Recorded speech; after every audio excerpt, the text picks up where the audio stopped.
ጽዮን፣ ቀሲስ ደረሰኝ እንዲሁም መጋቤ ስብሐት፣ ቀሲስ ሰማኝ፣ ወንድሞች ዲያቆናት፣ አባቶች፣ እናቶች፣ እህቶች፣ ህፃናት ከሁሉ እግዚአብሔር ስም እንደምናችሁ እግዚአብሔር ይመስገን። እግዚአብሔር አምላካችን ኃጢአታችንን በደላችንን ሳይመለከት ለዚህ ሰዓት ያበቃን ስሙ ለዘላለም የተመሰገነ ይሁን። እንኳን አደረሳችሁ። በመጀመሪያ ቅድም የተዘመረው መዝሙር በእውነት ልብ የሚነካ ነው። ሁሉም እንዳለ በተለይም መዝሙር 41 ከመያፈቅር ኃየል ሀባን ከተመያት ከማውት አፈቅር ነፍሴ አበ እግዚአብሔር፣ ነፍሴ ዋላ ወደ ውሃ ምንጮች እንደሚናፍቅ እኔም ነፍሴም አንተን ለማየት ትናፍቃለች ይላል። ዋላ ምግቡ እባብ ነው። በበረሃ ውስጥ ነው የሚኖረው እና ያንን እባብ ከተመገበ በኋላ የግድ ምን ማድረግ አለበት? ውሃ መጠጣት አለበት። አለበለዚያ ምን ይሆናል ማለት ነው? የእባቡ መርዝ ሰውነቱ ላይ ይቀልጥና ይሞታል። ስለዚህ ልክ እባቡን እንደተመገበ በፍጥነት ውሃ ወዳለበት ምንጭ ይሮጣል። አለበለዚያ መሞቱ ነውና ነፍሳችንም እግዚአብሔርን ካላገኘች ልክ እንደዚሁ የኃጢአት መርዝ ያጠፋናልና ነቢዩ ቅዱስ ዳዊት ነፍሴ ዋላ ወደ ውሃ ምንጮች እንደሚናፍቅ አንተን እናፍቃለሁ ይላል። እንግዲህ መጽሐፍ ቅዱስ ስነ ተፈጥሮም ጭምር ነውና ተዋኔ የተባለ የቤተ ክርስቲያናችን የቅኔ ሊቅ ሰው መጽሐፍ ቅዱስ ማንበብ ማየት አይጠበቅበትም። አእምሮውን ልቦናው መጠቀም ከቻለ ተፈጥሮ ሁሉ ያስተምሩታል ይላል አይደለም? እንዲሁም መዝሙር 18 ላይ ሰማያት ይነግራ ስብሐተ እግዚአብሔር ይላል አይደለም? ሰማያት የእግዚአብሔርን ስራዎች ይናገራሉ። እንዴት ነው የሚናገሩት? ለሚያስተውል ሰው ነው እንትን የሚለው። እሺ ርዕሳችን የሚሆነው ትንቢተ ኢዩኤል ምዕራፍ 1 ቁጥር 14 ጾምን ቀድሱ ጉባኤንም አውጁ ይላል ነቢዩ ኢዩኤል ማለት ነው። በዚህ መሰረት ወሳኝ የሆኑ ነገሮችን የጾም ዓላማ ለምን እንጾማለን፣ ምን እናገኛለን የሚሉትን በመሰረታዊ የሆኑ ነገሮችን ተመልክተን እንጨርሳለን። ጾም የሚለውን ፍትሐ ነገሥት አንቀጽ 15 ቁጥር 564 ላይ እንዲህ ብሎ ይተረጉመዋል። ጾምስ ከሕግ ውስጥ በታወቀው ጊዜ የሰው ከምግብ መከልከል ነው ብሎ ፍትሐ ነገሥት ይተረጉመዋል። ስለዚህ ጾም በጥቅሉ ያው እንደሚታወቀው ከምግብ ከእህል ከጥሉላት መከልከል ነው። ጾም በሶስት ክፍል ተከፍሎ ይታያል። ከዓላማው አኳያ ዓላማው ከግቡ ከምክንያቱ አኳያ በሶስት ከፍለን እናየዋለን። የመጀመሪያው ርኩስ ጾም ነው። መቼም ትጽፋላችሁ፣ ማስታወሻ ትይዛላችሁ። ሁሉ ነገር ዘርዝረን ስለማንጨርሰው ማስታወሻ እየያዛችሁ መሆን አለበት። ይህ ካልሆነ የምንነጋገረው በሙሉ ተስፋ ትርጉም የለውም። ትዝ ይላችሁ ከነበረ የገና ጾምም ሲጀምር ስለ ምጽዋት ተነጋግረን ነበር አይደለም? የምንሰማው ቃል በሙሉ ይፈርድብናል ብያለሁ አይደለም? ሰምቶ መመለስ ነውር ነው። ይዞ ምን አደረኩ ህይወቴ እንዴት ነው ብሎ በዚያ ቃል መመርመር ራስን መፈተሽ ያስፈልጋልና ማስታወሻ መያዝ ግድ ነው።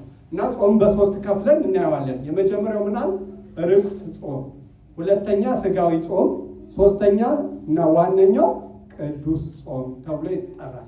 ርኩስ ጾም ለምን ተባለ? የመጀመሪያው ርኩስ ጾም ዓላማው ለርኩስ ለክፋት ለክፉ ነገር የምንጾመው ጾም ከሆነ ጾማችን ምን ይሆናል ማለት ነው? ርኩስ ይሆናል። መዝሙር 82 በቅንፍ 83 ቁጥር 5 ላይ ምን ይላል? እስመ ተማከሩ ህቡረ ላይሌ ህቡረ ወአረዩ ላይሌ ከተሰካተዩ ወተካሄዱ። ምን ይላል ቅዱስ ዳዊት ስለ ጌታችን ኢየሱስ ክርስቶስ ነው። በአንተ ላይ ክፉ ነገርን ተማከሩ፣ በአንተ ላይ ክፉ ነገርን ተማከሩ። ለአይሁድ አስቀድሞ የተናገረው ነው።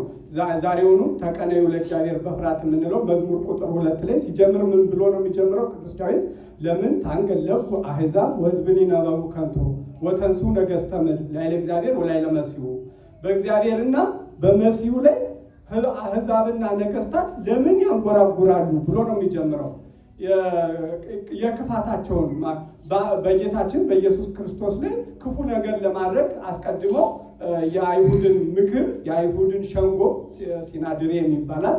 የዚያን ነቢዩ ዳዊት ከ900 ዓመት በፊት አስቀድሞ ተገልጦለት የተናገረው ነው። ይህንንም አባታችን የኢትዮጵያ ቄርሎስ የተባለው ቅዱስ አባ ጊዮርጊስ ዘጋስጫ ማህበረ አይሁድ ተመድበሉ ለሰቂለ አምላክ ተማሉ ክቡረ ንጉሠ ሰቀሉ ደሙ ላዕሌነ ወላዕለ ውሉድነ ይቤሉ። ካህናት አባቶቻችን እንደምታውቁት ዓርብ ሁልጊዜ ሴብ ጸጋከ የጌታን ስቅለት በተመለከተ ሁልጊዜ የምንለው አለ አይደል? ሴብ ጸጋከ ኦ ወልድ ዋሕድ መዓልተ ወሌሊተ ወንፌኖ አኮቴተ እያልን እንትን እንላለን። ስቅለቱን የምናስብበት አባ ጊዮርጊስ ዘጋስጫ ወይም ደግሞ ሰዓታቱ ላይ ያለውን አይሁድ በአንተ ላይ ተሰበሰቡ፣ ክፉ ነገርንም ተማከሩ፣ ክቡሩን ንጉሳችንንም ሰቀሉ፣ ደሙ በእኛና በልጅ ልጆቻችን ላይ ይሁን ብለው ተማከሩ ተናገሩ ብሎ ይናገራል። ሌላኛው ደግሞ የሐዋርያት ሥራ ምዕራፍ 23 ቁጥር 12 ላይ የሐዋርያት ሥራ ምዕራፍ 23 ቁጥር 12 ምን ይላል? ጳውሎስን አግኝተነው ሳንገድለው ምግብ አንበላም ውሃንም አንጠጣም አሉ። አስቡ፣ አያችሁት? እነዚህ የሚጾሙት ለምንድን ነው ማለት ነው? ሰው ለመግደል ለመጾማቸው ሰው ለመግደል ነው። ዛሬ ሳለ አይደለም የከሌን ክፉ ነገር ካላሳየኸኝ እያልን እኮ እናደርጋለን አይደለ እንዴ? ስለትም ይሳል ሰው ሞልቷል። ክፉ ነገር ጠላቴን ድፍት አድርገህ ካላሳየኝ፣ በተለይም ቆልቢ እየተሄዱ ግድግዳውን ላይ መርፌ እየበሱ የቤተ ክርስቲያን መጋረጃ ላይ መርፌ እየወጉ እከሌን እንደዚህ ውግት አድርግልኝ እያሉ የሚሳሉ ሰዎች እንዳሉ መቼም ከሁላችን የተሰወረ አይደለም። ይህንን አይነቱን ጾም ርኩስ ጾም ይባላል።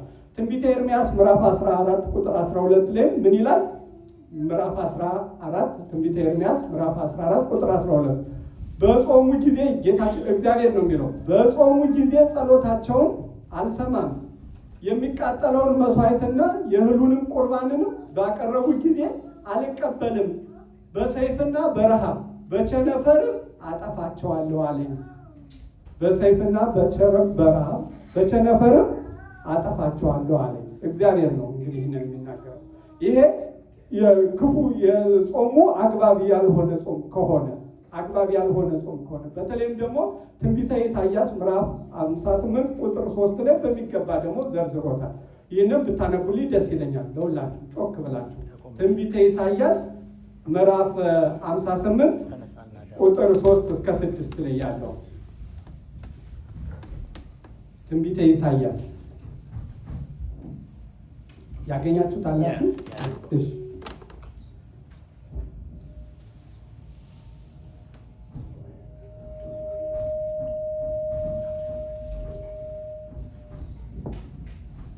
ትንቢተ ኢሳይያስ ምዕራፍ 58 ቁጥር 3 እስከ 6 ስለምን ጾምን አንተም አልተመለከትከንም? ሰውነታችንንስ ስለምን አዋረድን አንተም አላወቅም? ይላሉ። እነሆም በጾማችሁ ቀን ፈቃዳችሁን ታደርጋላችሁ፣ ሰራተኞቻችሁን ሁሉ ታስጨንቃላችሁ። እነሆ ለጥልና ለክርክር ትጾማላችሁ፣ በግፍ ጡጫም ትማታላችሁ። ድምፃችሁንም ወደ ላይ ታሰሙ ዘንድ ዛሬ እንደምትጾሙት አትጾሙም። እኔ የመረጥኩት ጾም ይህ ነውን? ሰውስ ነፍሱን የሚያዋርደው እንደዚህ ባለ ቀን ነውን? በውኑ ራሱን እንደ እንገጫ ዝቅ ያደርግ ዘንድ ማቅንና አመድንም በበታችሁ ያነጥፍ ዘንድ ነውን? በውኑ ይህን ጾም በእግዚአብሔር ዘንድ የተወደደ ቀን ትለዋለህን? እኔስ የመረጥኩት ጾም ይህ አይደለምን? የበደልን እስራት ትፈቱ ዘንድ። እንግዲህ ጾሙ ምን አይነት ጾም ነው ማለት ነው? ፈቃዳችንን የምናደርገው አይነት ጾም ከሆነ ጾሙ እርኩስ ጾም ነው ማለት ነው። ሌላኛው ሁለተኛው ስጋዊ ጾም ብለናል። የምንጾመው ሰውነታችንን ለስጋ ውበት ብለን ዳይት አይደለም ዳይት ይባላል አይደለም። እንግዲህ ከጾሙ መጣልኝ ውፍረት ቀንሳለሁ ለጤናም ይሆነኛል ብለን የምንጾመው ከሆነ ጾሙ ምን ሆነ ማለት ነው? ስጋዊ ዓላማው ውፍረትን ለመቀነስ ጤናን ለመጠበቅ እንጂ መንፈሳዊ ሃይማኖታዊ ወይም እግዚአብሔርን በስጋችን ለማምለክ አስበን አይደለም። እንዲህ አይነቱ ጾም እግዚአብሔር አይወደውም። አንደኛ ጢሞቴዎስ ምዕራፍ 4 ቁጥር 8 አንደኛ ጢሞቴዎስ ምዕራፍ 4 ቁጥር 8 ሰውነትን ለስጋዊ ነገር ማስለመድ ለጥቂት ይጠቅማል፣ እግዚአብሔርን መምሰል ግን ለዘላለሙ ይጠቅማል። እግዚአብሔርን መምሰል ለዘላለሙ ይጠቅማል። ስለዚህ የምንጾመው ጾሙ ለስጋ ዓላማ ከሆነ ለጊዜው ስጋችንን ሊጠቅም ይችላል። ለነፍሳችን ግን ምንም አይነት እርባና አይኖረውም። ሶስተኛው ቅዱስ ጾም ነው። ቅዱስ ጾም ስለ ጽድቅ የሚራቡ ብፁዓን ናቸው በኋላ ምን ይላሉና ይጠግባሉና። የማቴዎስ ወንጌል ምዕራፍ 5 ቁጥር 6 ይህንን ጌታችን ኢየሱስ ክርስቶስ ነው የተናገረው። ስለ ጽድቅን ለማግኘት ብለን በሰውነታችን እግዚአብሔርን ለማክበር ለማምለክ ብለን የምናደርገው እሱ ቅዱስ ጾም ነው። ትንቢተ ዳንኤል ምዕራፍ 10 ቁጥር 3 ላይም እንደዚሁ እናገኘዋለን። የቅዱስ ጾም የጾም ዓላማ ለምንድን ነው? ጾምን የምንጾመው ዓላማው የመጀመሪያው አንደኛው ከኃጢአት ለመራቅ ነው። ከኃጢአት ለመራቅ ቅዱስ ዮሐንስ አፈወርቅ በእንተ ምክንያት ሐውልታት በሚለው መጽሐፉ ምዕራፍ 3 ላይ ምን ይላል? በጾም የምንመገበውን ምግብ እንደቀየርን ሁሉ ክፉ ምግባራችንን ሕይወታችንን ቀይረን ይሆንን? እንዲህ ካልሆነ መጾማችን ጥቅሙ ምንድን ነው? ስለዚህ ከጾማችን ጋር ክፉ ልማዳችንን እና ሕይወታችንን ወደ መልካምነት ክፉ ልማዳችሁን ወደ መልካምነት ቀይሩ ዘንድ እናንተን ማስተማሬን መገሰጼን አላቋረጠም ይላል። ስለዚህ የጾም ዋናው ምክንያቱ ምንድነው ማለት ነው? የመጀመሪያው ዓላማው ከኃጢአት መራቅ ነው። ከኃጢአት የማያርቀን አይነት ጾም አይደለም። ስለዚህ መጀመሪያው ትልቁ ነገር ከኃጢአት ለመራቅ ነው። ሁለተኛው ምክንያት መንፈሳዊ እድገትን ለማግኘት ነው። መንፈሳዊ እድገትን ለማግኘት ቅዱስ ያሬድ ጾምን እንጹም ወንድማችንን እንውደድ ንጹም ጾመ ወናፍቅር ቢጸነ ወንትፋቀር በቤናቲነ እያለ ይላል። በጾመ ድጓ ዘደብረ ዘይት እንግዲህ ወራቱ ሙሉ የቅዱስ ያሬድ መዝሙር የሚዘመርበት ስለሆነ እሱ ነው። ጾምን እንጹም ወንድማችንን እንውደድ እርስ በራሳችን እንዋደድ ጌታችን ጾምን ቀድሱ ሰላምን አድርጉ ብሏልና ስለ ጾመ ድጓ ዘደብረ ዘይት። ስለዚህ ጾም የምንጾመው ምንድነው ማለት ነው? መንፈሳዊ እድገትን ለማግኘት እንጾመዋለን ማለት ነው። ሶስተኛ ለእግዚአብሔር ያለንን ፍቅርና አክብሮት ለመግለጽ ነው። ለእግዚአብሔር ያለንን ፍቅርና አክብሮት ለመግለጽ መዝሙረ ዳዊት ቅዱስ ዳዊት ምን ይላል? ዘንፈቃዴ የሰውለከ መዝሙር 53 በቅንፍ 54 በቅንፍ 6 ከፍቃዴ እሰዋልሃለሁ። ይህ የኛ ፍቃድ ምንድነው? የሥጋ ፍቃድ መብላት መጠጣት አይደለም። ከነዚህ ቀንሼ ለአንተ መስዋዕት አደርግልሃለሁ ይላል ቅዱስ ዳዊት። እንግዲህ ወንድሞች ሆይ ይላል ቅዱስ ጳውሎስም እንግዲህ ወንድሞች ሆይ ሰውነታችሁን እግዚአብሔርን ደስ የሚያሰኝ ሕያው ቅዱስን መስዋዕት አድርጋችሁ ታቀርቡ ዘንድ በእግዚአብሔር ርኅራኄ እለምናችኋለሁ። ሮሜ ምዕራፍ 12 ቁጥር 1 ላይ ሮሜ ምዕራፍ 12 ቁጥር 1 ላይ እናገኘዋለን። ሌላኛው አራተኛው ራስን መግዛት ነው። ራስን መግዛት ቅዱስ ዮሐንስ አፈወርቅ አሁንም በእንተ ምክንያት ሐውልታት ምን ይላል? በሆዳምነት የዛገውን ሰውነትን በጾም ወልውለው ሰንግለው ወደ መንግስተ ሰማያት የሚወስድን መንገድ ያዝ ይለናል። የሚወስድን መንገድ ያዝ ምዕራፍ 3 ላይ በእንተ ምክንያት ሐውልታት እናገኘዋለን። ስለዚህ ቅዱስ ያሬድም እንዲሁ በጾመ ድጓው እንግዲህ ሳምንቱን በሙሉ ዘወረደ፣ ቅድስት፣ ምኩራብ፣ መጻጉዕ፣ ደብረ ዘይት እያልን የምንጠራው በጾመ ድጓ አማካኝነት ነው። ሳምንቱን ጾመ ድጓው አሁን ከዛሬ ጀምሮ ከሳምንት ጊዜ ድረስ ያለው ምን ይባላል? ዘወረደ ይባላል። ይሄ ቅዱስ ያሬድ በተለይም ከመዝሙረ ዳዊት እንዲሁም መዝሙረ ዳዊትም ይተዛዘላል። በዚህ ሳምንት እየተቀባበሉ ካህናት አባቶቻችን ዲያቆናቱም ይሰበሰቡና ሌሊት ጾመ ድጓው ሲዘመር ያድርና ጧት እየተቀባበሉ ዕለቱ አሁን ነገር ሰኞ ነው አይደለም? ሰኞ የሰኞ ዳዊት ከመዝሙር 1 እስከ መዝሙር 30 ያለውን እየተቀባበሉ ፍካሬ ዘጻድቃን ወዘኃጥአን ይላል አንደኛው። መዝሙር ዘዳዊት ሃሌሉያ ብፁዕ ብእሲ ዘይሖረ በምክረ ረሲዓን ወዘይቆመ ውስተ ፍኖተ ኃጥአን እየተባለ እየተቀባበሉ ምን ያደርጉታል? ይዘመራል። ልክ ይህም ጾመ ድጓውም እንደዚሁ መዝሙራቱን በቀናቱ እየከፋፈለ እንትን ያደርጋል። ዘወረደ ያሰኘውም የጌታችን የመውረድ ሰው መሆን ስጋ መልበሱን የሚታሰብበት ዕለት ነው እና ቅዱስ ያሬድ እዚህ ጾመ ድጓ ዘደብረ ዘይት ላይ ምን ብሎ ይላል? ጾም ትፈውስ ቁስለ ነፍስ ወታጸምም ኩሎ ፍትወታተ ዘሥጋ ትምሄሮሙ ለወራዙት ጽሙና እስመ ሙሴኒ ጾመ በደብረ ሲና። ጾም የነፍስን ቁስል ትፈውሳለች፣ የስጋ ፍትወትን በሙሉ ታርቃለች። እንዲሁም ለወጣቶች ምን ታስተምራለች? ጽሙናን መቻልን መታገስን ታስተምራለች ብሎ ይነግረናል። አምስተኛው የጾም ዓላማ የትህርምትን ህይወት ለማስለመድ ነው። ትህርምት ታራሚ ሆነ አንድ ሰው ታራሚ ነው ካል የተቆጠበ ነው፣ እግዚአብሔርን ለመምሰል የሚጥር ነው ማለት ነው። እግዚአብሔርን ለመምሰል ራስን አስለምድ። አንደኛ ጢሞቴዎስ ምዕራፍ 4 ቁጥር 8 እግዚአብሔርን ለመምሰል ራስህን አስለምድ። አንደኛ ጢሞቴዎስ ምዕራፍ 4 ቁጥር 8። ሌላኛው ስድስተኛው የጾም ዓላማ በሰውነት እግዚአብሔርን ለማምለክ ነው። በሰውነት እግዚአብሔርን ለማምለክ ነው። ኢትርሳ ተዘክሮተ እግዚአብሔር አምላክከ ዘዳግም ምዕራፍ 6 ቁጥር 6 እግዚአብሔርን ዕለት ዕለት መዘከር ማሰብን አትተው ይላልና ትልቁ አምልኮትና ምስጋና በሰውነት የምናመልከው አምልኮትና የምናቀርበው ምስጋና ነው። ይሄው በመጾም በመስገድ አብዝቶ በጸሎት በመቆም ከክፉ ነገር በመራቅ የሚደረጉ የሚገለጥ አምልኮት ነው። ሊቃውንት የቤተ ክርስቲያን ሊቃውንት ሰው እግዚአብሔርን በሶስት ነገር ያመልከዋል ይላሉ። ይኸው ሲዘምር፣ ሲሰግድ፣ ሲቀድስ፣ ሲያስቀድስ፣ ሲቆርብ፣ ማሕሌተ ሰዓታት ሲቆም፣ ሲጾም፣ ሲጸልይ በነፍሱ አምልኮት እያደረገ ነው ማለት ነው። ስለዚህ ስንጾም፣ ስንጸልይ፣ ስንሰግድ ስንጸልይ ሰዓታቱን ቅዳሴውን ስናደርስ እነዚህ በሙሉ ዝማሬ ስንዘምር የምን አምልኮ እያደረግን ነው ማለት ነው? በነፍሳችን እግዚአብሔርን እያመለክን ነው ማለት ነው። ዳግመኛ ሲጾም ሲሰግድ በስጋው አምልኮት ይፈጽማል ማለት ነው። መጾም ከስጋ ከምግብ እየተከለከልን ነው አይደለም? ስንሰግድም ደግሞ በድካማችን ምን እያደረግን ነው ማለት ነው?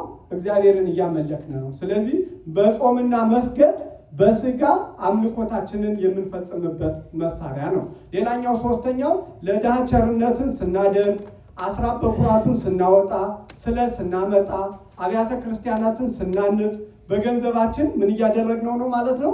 እግዚአብሔርን እያመለክ ነው። ስለዚህ አምልኮ በስንት ይፈጸማል ማለት ነው? በሶስት በነፍስ በስጋ እንደገና ደግሞ በገንዘብ። 36ቱ ቅዱሳን አንስት ምን ይላል ወንጌል ላይ? እግዚአብሔር ጌታ በምናቸው ያገለግሉ ነበር ይላል? በገንዘባቸው ያገለግሉ ነበር ይላል። ቅዱስ ጳውሎስም በሰውነታችሁ እግዚአብሔርን አክብሩት፣ በሰውነታችሁ እግዚአብሔርን አክብሩት። አንደኛ ቆሮንቶስ ምዕራፍ 6 ቁጥር 19 ላይ በሰውነታችሁ እግዚአብሔርን አክብሩት ይለናል። የሐዋርያት ሥራ ምዕራፍ 13 ቁጥር 1 ላይ እናገኘዋለን። የሐዋርያት ሥራ ምዕራፍ 13 ቁጥር 1 ላይ። ስለዚህ ስንጾም ምን እያደረግን ነው ማለት ነው? በሰውነታችን እግዚአብሔርን እያመለክን ነው። ሰባተኛው እግዚአብሔርን ለማገልገል የሉቃስ ወንጌል ምዕራፍ 2 ቁጥር 37 የሉቃስ ወንጌል ምዕራፍ 2 ቁጥር 30 ሐናም እግዚአብሔርን በጾም ታገለግለው ነበር ይላል። እግዚአብሔርን ባሏ ከሞተባት በኋላ በጾም በጸሎት ተወስና እግዚአብሔርን እያገለገለ ለ84 ዓመት ሙሉ በቤተ መቅደስ ኖረች ይለናል ወንጌሉ ላይ። ቅዱስ ያሬድም አሁን ጾመ ድጓ ዘደብረ ዘይት በሚለው አድባረ ድሁሃነ ይሰሚያ ነፍሳቲሆሙ ለጻድቃን በጾም ወበጸሎት ወረሱ ተስፋ መንግሥተ ሰማያት ጻድቃን ውሉደ ብርሃን ነፍሳቸው ረጃጅም ተራራ ተብሎ የተጠሩ ቅዱሳን አባቶቻችን በጾምና በጸሎት መንግሥተ ሰማያት ተስፋ መንግሥተ ሰማያትን ወረሱ ይለናል። የጾም ጥቅም እንግዲህ ዓላማው እነዚህ 7 ናቸው ብለናል። የጾም ጥቅም ደግሞ ምን እናገኛለን ብለን ነው የምንጾመው ስንል የመጀመሪያው ጾም የእግዚአብሔርን ገጸ ምሕረት መለመኛ ነው። የእግዚአብሔርን ገጸ ምሕረት መለመኛ ነው። መጽሐፈ ዕዝራ ምዕራፍ 8 ቁጥር 21 መጽሐፈ ዕዝራ ምዕራፍ 8 ቁጥር 21 እኔም በ20 ወንዝ ላይ ጾምን አወጅኩ ይላል አባታችን ዕዝራ። ሁለተኛ ዜና ምዕራፍ 2 ምዕራፍ 20 ቁጥር 3 ሁለተኛ ዜና መዋዕል ምዕራፍ 20 ቁጥር 3 ኢዮሳፍጥም ፈራ፣ በጾምም በጸሎትም ወደ እግዚአብሔር ተመለሰ ይለናል። ስለዚህ የእግዚአብሔርን ገጸ ምሕረት መለመኛ ነው ማለት ነው። ሁለተኛ ጾም ችግርን ለእግዚአብሔር መንገሪያ ልሳን ነው። ጾም ለእግዚአብሔር ችግርን መንገሪያ ልሳን ነው። መጽሐፈ ነህምያ ምዕራፍ 1 ቁጥር 4 ላይ ነህምያም ቁጥር 1 ጀምሮ ምን ይላል? የኢየሩሳሌምን መፍረስ ቅጽሯንም መውደም በሰማ ጊዜ አዘነ፣ እጅጉንም አለቀሰ፣ ለረጅም ቀናትም ጾመ ይላል። ጾም ስለዚህ ምን ማድረጊያ ነው ማለት ነው? ችግራችንን ለእግዚአብሔር መንገሪያ ነው። መዝሙር 68 በቅንፍ 69 ቁጥር 10 ላይ እኔስ እነሱ በታመሙ ጊዜ ነፍሴን በጾም አስጨነቅኳት፣ ለስድብም ሆነብኝ ይላል። ለስድብም ሆነብኝ፣ እነሱ በታመሙ ጊዜ ነፍሴን በጾም አስጨነቅኳት።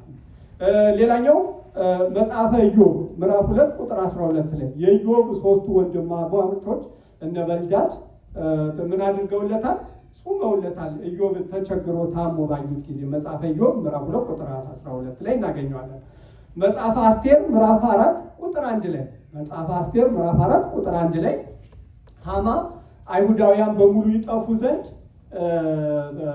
አዋጅ አስነግሮ ነበር አይደለም? መርዶኪዎስ በሰማ ጊዜ ለአስቴር ገብቶ ነግሯታል። አስቴርም ደግሞ ምን አደረገች? እስኪ እንጾምና የእግዚአብሔርን ፍቃድ እንጠይቅ። መጽሐፍ አስቴር ምዕራፍ 4 ቁጥር 1 ሙሉ መጽሐፍ አስቴርን ብታዩ ይህንን ነው የሚያሳየን። ከዚያ በኋላ ልክ ጾመው እንደጨረሱ መርዶኪዎስ ሊሰቀልበት በነበረ የሱሳ ግንድ ላይ ማን ተሰቀለ ማለት ነው? ሐማ ተሰቀለበት ማለት ነው። ሶስተኛ ጾም የትውልድን ስብራት የሚጠግን ነው። ጾም የትውልድን ስብራት ይጠግናል። ትንቢተ ኢሳይያስ ምዕራፍ 58 ቁጥር 14 ላይ ይህንም ብታነቡ ደስ ይለኛል። ትንቢተ ኢሳይያስ ምዕራፍ 58 የቀድሙ ቁጥር 14 ላይ እኔ የመረጥኩት ጾም እንዲህ አይደለም ይል ይመጣና እግዚአብሔርን ደስ የሚያሰኘውን ጾም ደግሞ ሲናገር ቁጥር 12 ጀምሮ ላይ እስከ 14 እናገኘዋለን። እስቲ አንብቡልኝ ጮክ ብላችሁ።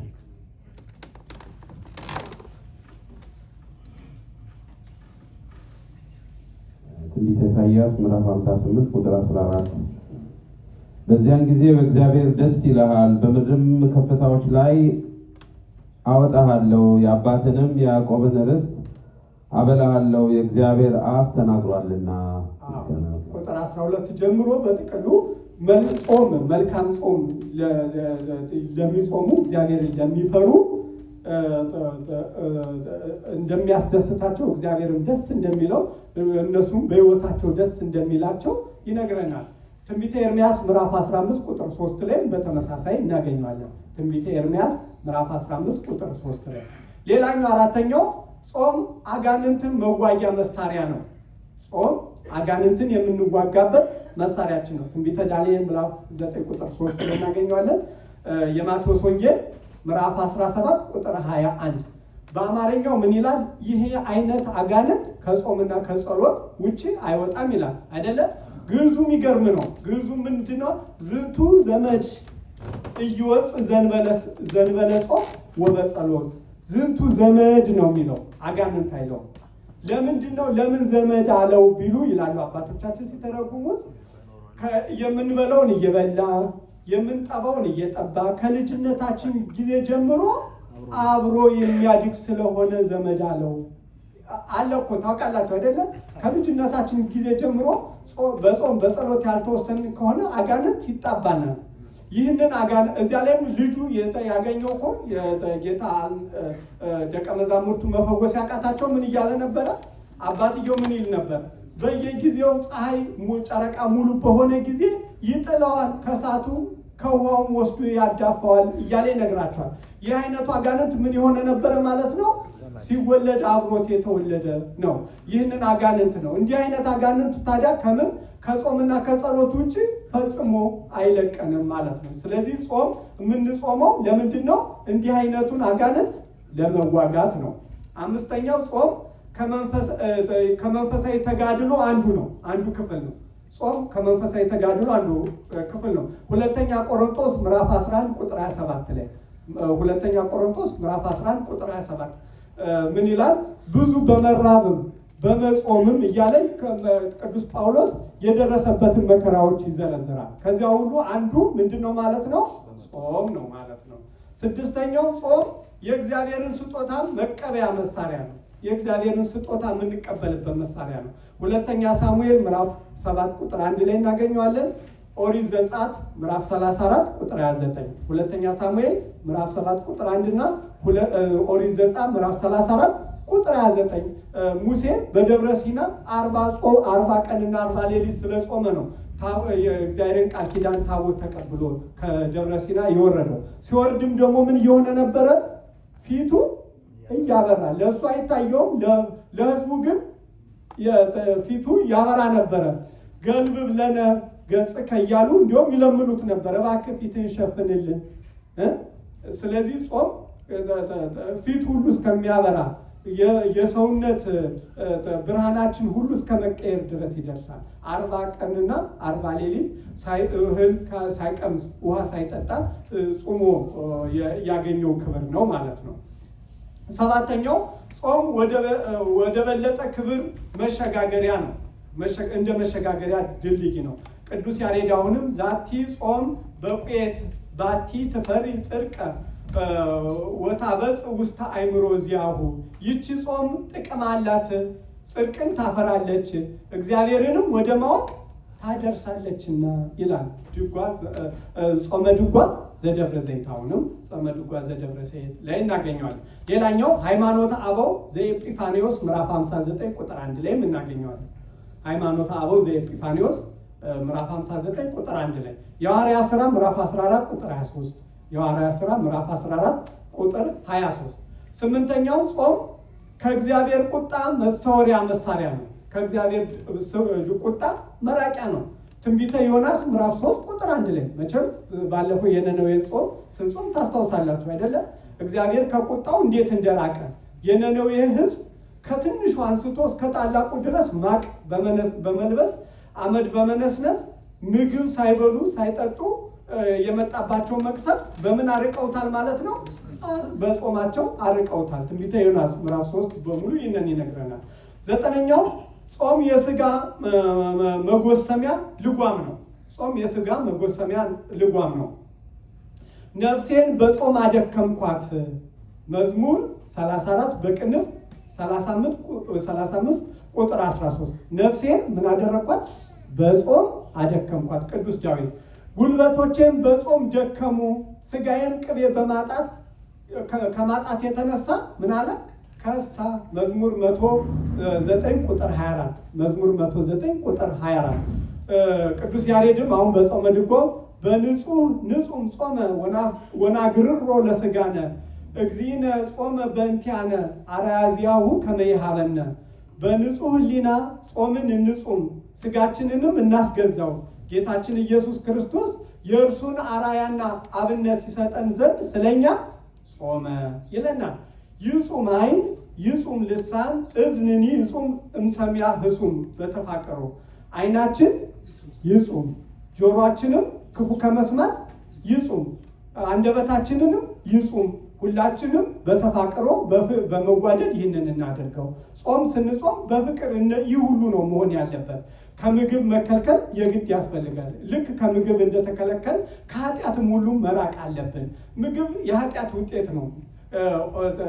ኦሪት ዘዳግም የሚገርም አባባል አለ። ኦሪት ዘዳግም ምዕራፍ 32 ቁጥር 15 ላይ ያዕቆብም በላ፣ ጠገበ፣ ወፈረ፣ ገዘፈ፣ ደነደነ፣ ፈጣሪው እግዚአብሔርንም ተወ፣ ሕይወቱም ከእግዚአብሔር ተለየ ይላል። ስለዚህ መብል ከእግዚአብሔር ይለየናል። ከወፈሩ ሰው አይፈሩ የሚባለው ለዚህ ይሆናል ይላል አይደለ እንዴ? ሮሜ ምዕራፍ 14 ቁጥር 16 ላይ የምናገኘዋለን።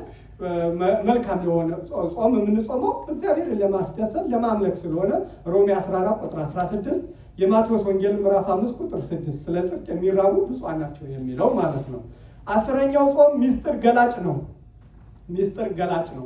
ትንቢተ ዳንኤል ምዕራፍ 2 ቁጥር 31 ላይ ናቡከደነጾር በህልሙ የሚገርም ህልም አየ። የሚገርመው ነገር ያየውን ህልም ሁሉንም ነገር ረሳው። ከዚያ በቤተ መንግስት ያሉትን ጠቢባን በሙሉ ሰበሰበና ያየሁትን ህልም እንዳየሁት አድርጋችሁ ንገሩኝ አላቸው። ቀን ስጠን ቢሉት አይ እስኪ አልሰጣችሁም፣ የራሳችሁን ፈጥራችሁ ልታመጡብኝ አይደለ ይላቸዋል። ከዚያ በኋላ እንግዲያስ እንዲማ ከሆነ አናውቅም ሲሉት ፈረስ አይደላችሁ አልጋልባችሁም፣ ሰንጋ አይደላችሁ አርጃ አልበላችሁ፣ በሉ ውሰዷቸውና ግደሏቸው ብሎ አዋጅ አወጀ። ይዟቸው በሚሄድበት ጊዜ ዳንኤልን ያገኙታል። ምኑ ናቸው ነው ብሎ ሲጠይቋቸው አይ ንጉሥ ህልም አይቶ ያየው ህልም ረሳው፣ ያንን ህልም እንድንነግረው ፈልጎ ነዋ፣ በሉ መልሷቸው እኔ ነግረዋለሁ ይላል። ወደ ንጉሱም ቀርቦ ንጉሥ ወይ እኔ እነግርሃለሁ ግን 3 ቀን ስጠኝ ይለዋል። 3 ቀን ሰጠው። ለሱ ሲሆን ፈቀደለት፣ ፈቃድ እግዚአብሔር ስለሆነ 3 ቀን ሰጠው። እንዳየው ሆኖ ህልሙን አየ፣ ህልሙን ተገለጠለት፣ ሂዶ ነገረው። ስለዚህ ምን በመሆኑ ነው ዳንኤል የናቡከደነጾር ሚስጥር የተገለጠለት? በጾሙ ምክንያት ነው። ስለዚህ ጾም ሚስጥር ገላጭ ነው። አባቶቻችንም ትርጓሜ ሲጠንባቸው ወደ ገዳም ገብተው ሱባኤ ይዘው ትርጓሜም ተቃንቶላቸው ይመለሳሉና እስከዛሬ ድረስ አለ። 11ኛው ጾም የመንፈሳዊ ስራ መጀመሪያ ነው። ጾም ሁልጊዜ የምን መጀመሪያ ነው ማለት ነው? የመንፈሳዊ ስራ መጀመሪያ ነው። ወጥንታ ለፍኖት መስያዊት ይላል ማር ይስሐቅ። ጾምን ወጥንታ ለፍኖት መስያዊት፣ የሁሉ ነገር የመልካም ነገር ሁሉ መንፈሳዊ ነገር ሁሉ መጀመሪያ ምንድናት ይላል? ጾም። የማቴዎስ ወንጌል ምዕራፍ 4 ከቁጥር 1 እስከ 7 ላይ እንዳገኘው ጌታችን ኢየሱስ ክርስቶስ ልክ እንደተጠመቀ አልዋለም አላደረም። ወዴት ሄደ? ወደ ቆሮንቶስ ገዳም ሄደ። የሐዋርያት ሥራ ምዕራፍ 1 ላይ ቅዱሳን ጌታችን ኢየሱስ ክርስቶስ ካረገ በኋላ ምን አደረጉ?